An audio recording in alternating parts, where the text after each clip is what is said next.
ketika saya pun mengatakan, ya ini presidennya ini harus mulai dimakzulkan nih gitu. Semua orang tiba-tiba mengatakan makar gitu. Padahal di negara yang demokratik itu justru yang dilindungi gitu loh. Demokrasi dibutuhkan karena presidennya bisa dijatuhkan di tengah jalan. Sekarang pertanyaannya, kalau rakyat yang melakukan perlawanan terhadap pemerintah dianggap makar, sekarang pertanyaannya, kalau pemerintah yang melawan rakyatnya dianggap apa?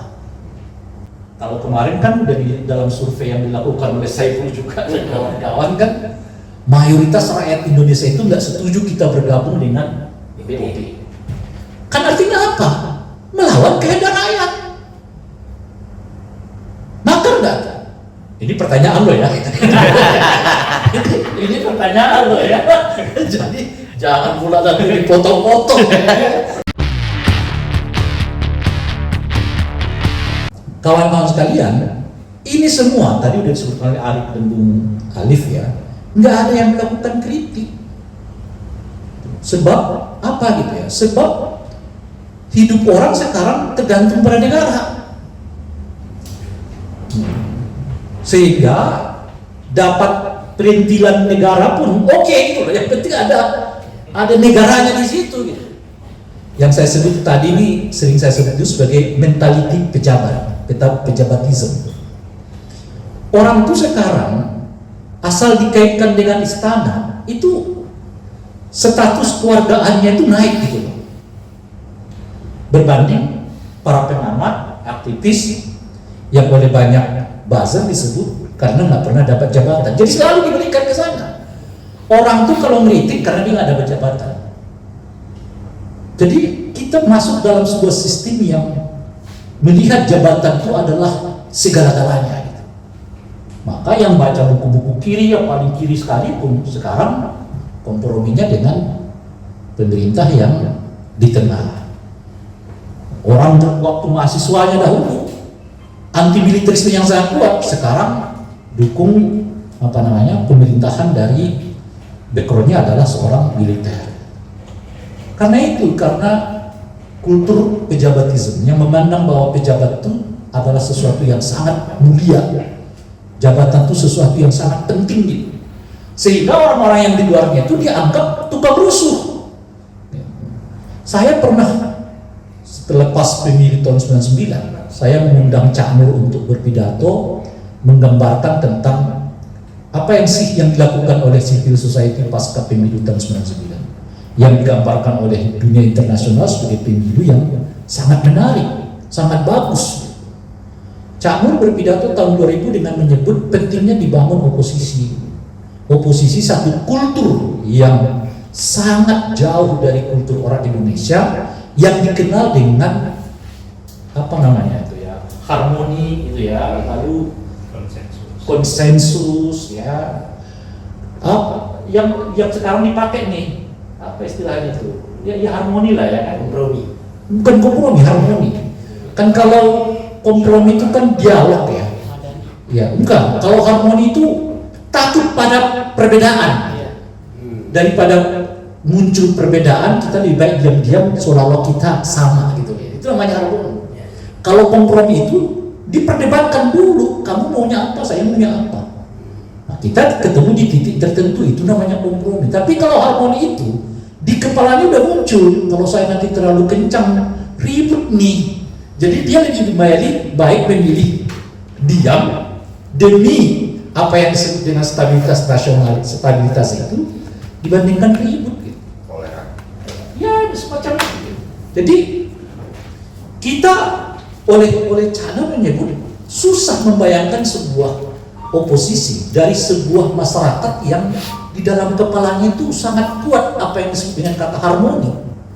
Jadi orang lebih memilih diam meskipun dia tidak setuju daripada dianggap nanti apa istilahnya itu ya ribut gitu. Dan oleh karena itulah beliau mengatakan perlu memunculkan kultur pesisir alias kultur kosmopolitanisme, yaitu kultur yang memperlihatkan gua beda sama lo gitu. Oleh karena itu nggak perlu perbedaan itu ditenggelamkan, tapi harus diperdebatkan. Cuman ada rambunya apa? Rambunya nggak pakai kekerasan, nggak pakai senjata. Itulah yang membuat ketika Saiful mengatakan, ya ini presidennya ini harus mulai dimakzulkan nih gitu. Semua orang tiba-tiba mengatakan makar gitu. Padahal di negara yang demokratik itu justru yang dilindungi gitu loh. Pikiran yang menyatakan berbeda dengan keras kepada pemerintah. Disitulah hukum hak asasi manusia itu berlaku gitu. Bagaimana orang yang tidak memiliki kekuasaan menyatakan dia berbeda dengan kekuasaan itu? Sebab udah naturnya kalau orang ingin kepada kekuasaan dan takut kepada kekuasaan, itu udah natur di mana-mana. Maka demokrasi perlu supaya memberi perlindungan kepada mereka yang menyatakan gua beda sama lo gitu. Nah ini saya pun mengatakan saya beda, kira-kira gitu ya. Saya berbeda dengan Anda dengan keras. Tapi perbedaan ini kalau saya datang ke DPR, ya DPR-nya punya Anda semua. Lalu di mana lagi wahananya? Nggak ada. Ya sudah, wahananya kembali kepada rakyat Indonesia sebagai pemilik kedaulatan gitu. Tiba-tiba disebut makar. Kalau tindakan, pikiran, perbuatan seperti itu langsung buru-buru disebut makar, ya nggak perlu demokrasi. Demokrasi dibutuhkan karena presidennya bisa dijatuhkan di tengah jalan. Demokrasi nggak dibutuhkan kalau presidennya nggak bisa dijatuhkan, gitu loh. Demokrasi nggak perlu dibutuhkan.